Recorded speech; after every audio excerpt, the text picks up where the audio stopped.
बिस्मिल्लाहिर्रहमानिर्रहीम। तमाम देखने और सुनने वालों को हमारी तरफ से अस्सलामु अलैकुम। आप देख रहे हैं मेरा यूट्यूब चैनल और मैं हूं साजिद हुसैन। दोस्तों, क्या हाल है आप सबका? उम्मीद है आप ठीक ठाक होंगे, खुशबाश होंगे। अल्लाह आपको खुश रखे। कल हमने सदर साहब के बारे में डिस्कस किया। उन्होंने जो एक आजकल हमारे मुल्क के अंदर एक मसला हुआ है कि जी सदर साहब कहते हैं कि मैंने इन बिल्स पर दस्तखत नहीं किए, हुकूमत कहती है और वजारत कानून कहती है कि ये कानून है। इस पर कल हमने बात की थी। इसकी मजीद थोड़ी सी डिटेल करते हैं कि सदर साहब ने, क्योंकि उनका कहना उनके प्रिंसिपल सेक्रेटरी ने नहीं माना और बाकी अमले ने नहीं माना, जिनको वो कहते रहे कि आप ये बिल वापस कर दें ताकि इनको गैर मुअस्सर किया जाए, लेकिन उनकी बार बार पूछने के बावजूद उन बिल्स को वापस नहीं किया गया और उनको कानून की शक्ल दे दी गई, जबकि कानून के अंदर ऐसा कुछ नहीं लिखा हुआ।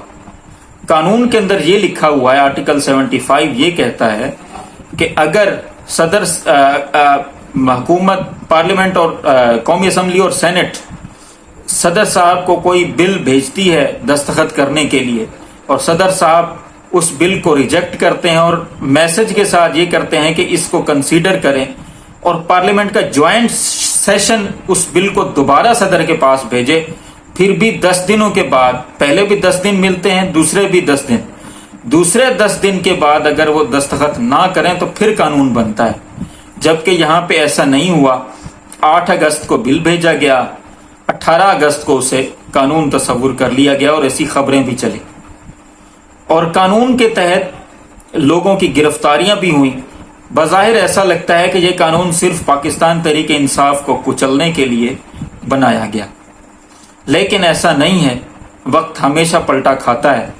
वक्त के आज जो साजिशी किरदार हैं, जो तहरीक इंसाफ और उनके हिमायतों के खिलाफ जो है वो हिमायत करते हैं लोगों की कि जी आप इनके ऊपर जुल्म करें और इनके ऊपर ऐसे काम करें जो गैर कानूनी काम है, वक्त हमेशा एक जैसा नहीं रहता।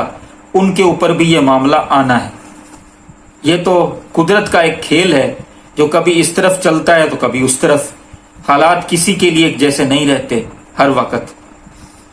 दूसरी तरफ मामला ये है कि एक तरफ तो सदर साहब का ये मामला चल रहा है और लोग ये कह रहे हैं सदर साहब को, क्योंकि सदर साहब अपने अमले से कोई बात मनवाने में कामयाब नहीं हुए, लिहाजा सदर साहब को इस्तीफा दे देना चाहिए। यह नून लीग और पीडीएम के हामी सहाफ़ी खास तौर पर तलत हुसैन साहब और बाकी उनके चैनल्स और बाकी लोग भी जो पीडीएम के हामी हैं ये बात कर रहे हैं। सदर साहब को इखलाकियात का दर्स दे रहे हैं कि उनको अब इस्तीफा दे देना चाहिए। मेरा उनसे एक मासूमाना सवाल है, अगर आपके घर में आपके मुलाजिम के साथ आपकी लड़ाई हो, आप उससे कोई काम कहें और वो काम न करे, तो क्या आप घर छोड़कर चले जाएंगे या फिर उस मुलाजिम को कोई सबक सिखाएंगे? लेकिन यहां पे ऐसा नहीं है। यहां पे वो कह रहे हैं कि मुलाजिम ने तो जो किया सो किया, सदर साहब को इस्तीफा देना चाहिए। और इसी बात के ऊपर हमारे साबिका वजीर आजम, जो सो कॉल्ड वजीर आजम थे, अवामी नहीं थे, किसी के थे, वो भी लंदन में चले गए हैं और लंदन में जाके वो भी मीडिया के साथ प्रेस कॉन्फ्रेंस करते हैं। उन्होंने मीडिया के लोगों के थ्रू ये पैगाम भेजा है कि सदर की इंक्वायरी होनी चाहिए। हालत ये है कि जब अपने ऊपर बात आई थी तब इन्होंने कोई बात नहीं की। अब इखलाकी तौर पर तो इनको भी कुछ ना कुछ अपने खिलाफ करना चाहिए। जिन्होंने अपने भाई के लिए एक 50 रुपए का स्टाम्प पेपर लिखवाया कि मेरा भाई 4 हफ्तों में वापस आ जाएगा, लंदन जा रहा है दवाई लेने के लिए, हम वापस आएंगे, हम कानून का एहतराम करते हैं। 4 साल गुजर गए, आज तक बंदा वापस नहीं आया और अब भी आने का कोई मामला नहीं, क्योंकि उसको गारंटी दी जानी चाहिए उसके मुताबिक कि मेरे खिलाफ कोई कानूनी कार्रवाई नहीं होगी, मैं जेल में नहीं जाऊंगा, मेरे खिलाफ किसी किस्म की कानूनी गिरफ्तारी या कोई मामला ऐसा नहीं होगा, हालांकि वो सजा याफ्ता है।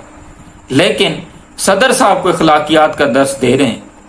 आसमा शिराजी साहिबा जो सहाफिया हैं, जिन्होंने इमरान खान के दौर में पता नहीं वो जादू के टोने और पता नहीं क्या वो बकरी के सर चढ़ा रही थी और पता नहीं क्या क्या जादू, काले जादू के मामलात कर रही थी, वो भी कह रही हैं कि सदर साहब को इखलाकी तौर पर इस्तीफा दे देना चाहिए। मैं उनसे भी इखलाकी तौर पर एक सवाल करता हूं, आपने कितने हज सरकारी किए हैं, कितने उम्रे सरकारी किए हैं? सरकार के नाम पर आप लोग हज करते हैं, उम्रा करते हैं, बैतुल माल से पैसा लेते हैं, अपने आप को गरीब समझते हैं, करोड़ों रुपए की तनख्वाहें वसूल करते हैं और इखलाकियात का दर्स आप हमें दे रहे हैं, यानी सदर साहब को। सदर साहब से भी एक गलती हुई। सदर साहब ने बहुत सारी बातें की, इस ट्वीट के अंदर भी ट्रेसेबल बातें हैं। मसलन आप ये देखें कि वो कह रहे हैं कि जी मैंने ये मामला, अल्लाह जानता है, अल्लाह तो जानता है, बिल्कुल जानता है।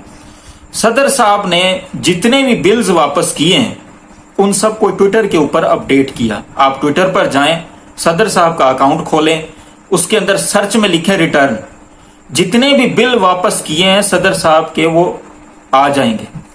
इस ट्वीट को इन्होंने, वो रिटर्न जो बिल किया था, इन्होंने कहा था कि इसको वापस कर दें, इसको अपडेट क्यों नहीं किया? इसके ऊपर भी तहकीकात होनी चाहिए। सदर साहब ने ये, जबकि ये उनको यकीन दहानी करवा दी गई थी उनके अमले की जानिब से कि हमने वो बिल वापस भेज दिए हैं, तो सदर साहब इस ट्विटर के ऊपर अपडेट कर देते तो आज ये नौबत ही ना आती तहकीकात की। लेकिन सदर साहब ने ये भी नहीं किया।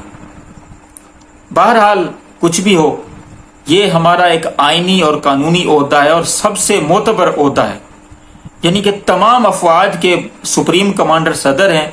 बेशक उनके पास इख्तियारात नहीं हैं, लेकिन फिर भी आईनी और कानूनी तौर पर सबसे मोतबर ओहदा उन्हीं के पास है। इसकी तहकीकात होनी चाहिए कि ऐसा क्यों हुआ। कल को सदर को कोई उल्टा सीधा फोन करके कोई किसी को खत लिख दे सदर के नाम पर, यह तो कौमी सलामती को भी खतरा है। अल्लाह ताला हमारे मुल्क पर रहम फरमाए। ऐसी लाकानूनियत बपा करने वाले लोग एक दिन कानून के कटहरे में, इंसाफ के कटहरे में जरूर आएंगे। अल्लाह आपको आसानियां दे और आसानियां तकसीम करने की तौफीक भी दे। इन मुश्किल हालात में अपने आस पास दोस्तों और रिश्तेदारों का ख्याल रखें और हमारे इस चैनल का भी। आपका बहुत बहुत शुक्रिया।